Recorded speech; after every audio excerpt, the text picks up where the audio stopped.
Give me your name, the name of your entry, and where you're talking to us from.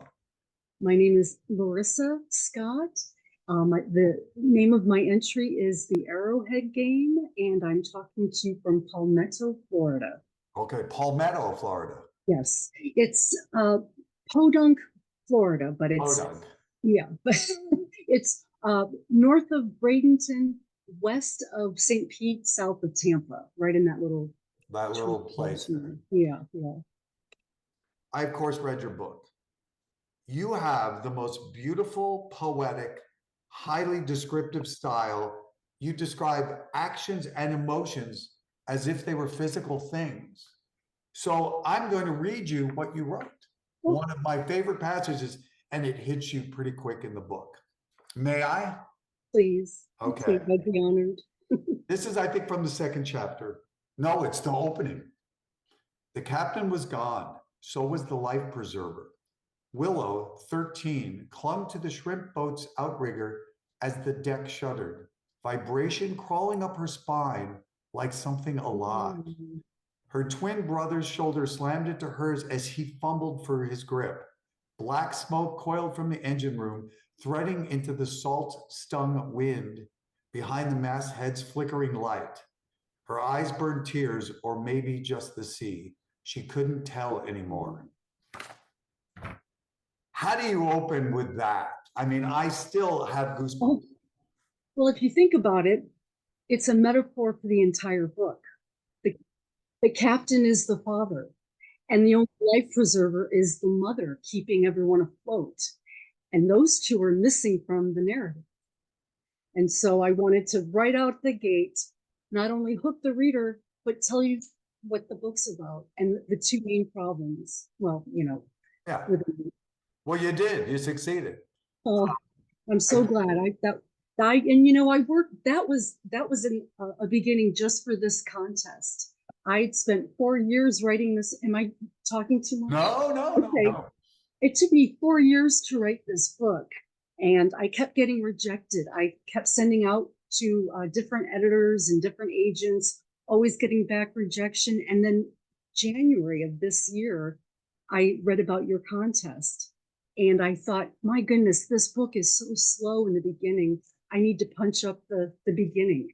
And it's an adventure writing contest. And then it just all clicked. But it took me 4 months to just get that, what you read, just 4 months. Good things. This isn't a fast food kind of writing that you do. This is good stuff. Oh, thank you so much. It was very deep, and you answered my question of how you got to that to be the opening. Let me ask you this, though. When you write, this is kind of technical, do you plot things out really tightly, or are you one of those seat of the pants, shoot from the hip, I'm just going? I'm kind of both. At the beginning, I used the Save the Cat template. And so I was, eager to plug in, okay, plot point here, plot point there. And that didn't take me any time at all. But then to layer it with the emotional complexity and using the emotions as imagery, and I always knew I wanted to have beginning, middle, ending for each chapter. And so I'd always kind of write down my 3 things that I wanted to get across for each chapter. So, but the longer I wrote, the slower I took. So I'm sure that's pretty common, but not as common as we would wish. You're right. So I guess both.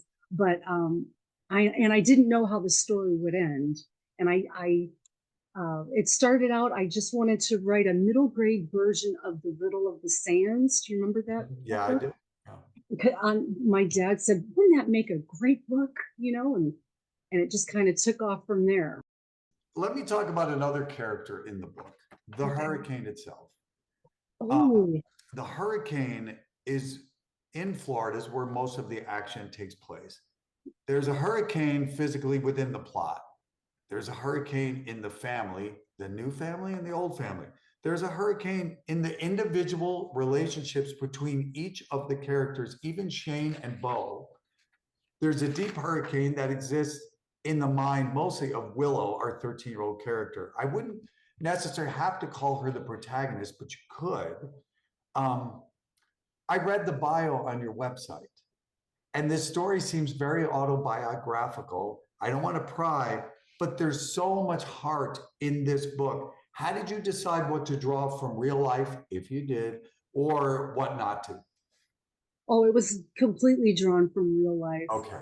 Not only do I come from a very colorful family, shall I say, you know, with I think all writing is autobiographical, and I drew heavily on not only the landscape and my Florida surroundings, but also my family. It was very much, you know, my brother and I were sent from beautiful upstate New York down to live with our estranged father, and there was a real girlfriend and a real shrimp boat. I mean, yeah, you'd be surprised. It's more autobiographical than than not. Yeah. Did you have to do any research for this book Well, outside of your own experience? Outside of I know nothing about shrimp boats. I know nothing about sailing. So, but my dad, he's an avid sailor, avid fisherman. He knows all about the ocean, and he can navigate by star. Wow. Nighttime. I mean, he's like an old school. Yeah. He doesn't need a depth finder. He doesn't need any technological. He's one person. If I was in the middle of a hurricane or any kind of emergency, he's the one. So I relied heavily on him for the storm at sea and the shrimp boat and when it sank. What do you do? What's a engine room? What's the, you know, to make it feel more authentic? The names of the boats, I wanted to feel authentic. And so anything nautical, I went to my dad. Good, good. Tell him congratulations. He did a good job. Sure will. Oh, good. I'll tell him. He'll be thrilled to hear that. There's an undercurrent of, no pun intended, an undercurrent of family in this book, of course. I think it's maybe a current. It's not really an undercurrent. But there's it brings out the dysfunctionality in all families. What I loved is the lessons that are in there that come from heartfelt moments between the characters. Even Ginger, who is just so much fun. I love Ginger. Yeah, she's great. You know, did that also, that emotional, being able to get those emotional feelings into words, did that also come from your own experience in your own family? It did very much so. It really did, you know, and just being very in tune with that 13-year-old that we still carry with us, and just kind of tapping into that, most certainly. The point of view that you use with Willow as the main character, we see her from, I believe, what's called third person limited. Did you consciously say, I'm going to use Willow, we're going to see it through her eyes, but she's not going to narrate it? Well, I'll tell you, in the very beginning, it was first person, and it just wasn't working. It did become too melodramatic. I mean, the way I ended up writing it kept me enough farther away from the action that I was able to not keep it so melodramatic. But it didn't start out that way. Tell me and other people about your other book. It's called Low Tide Exploration in Florida, and it's nonfiction, written for young adult, maybe age 9 to 11, 9 to 14-ish. And basically, it's just a description of what you might see at low tide in Florida. And that's kind of how I came to understand and appreciate all of the beauty of Florida, was through these explorations with my dad. Here's a really tough question. Okay. Have you ever been bitten by an alligator? No, I have not. Not to give anything away. There were some close calls, but and I see them quite a bit on our. Especially paddling through Frog Creek, which is not too far away from here. The narrow mangrove tunnels, and a lot of times you'll see them sunning on a bank in the winter time, and of course they're cold-blooded, you know, but they'll see you and they'll just, you know, get into the water quickly. But I've had times where I've been paddling and then they see me on the bank, our eyes lock, and then they go under my canoe. And the water's murky. I've got my dog behind me. What's my dog gonna do? I mean, just, you know, stay calm and keep paddling.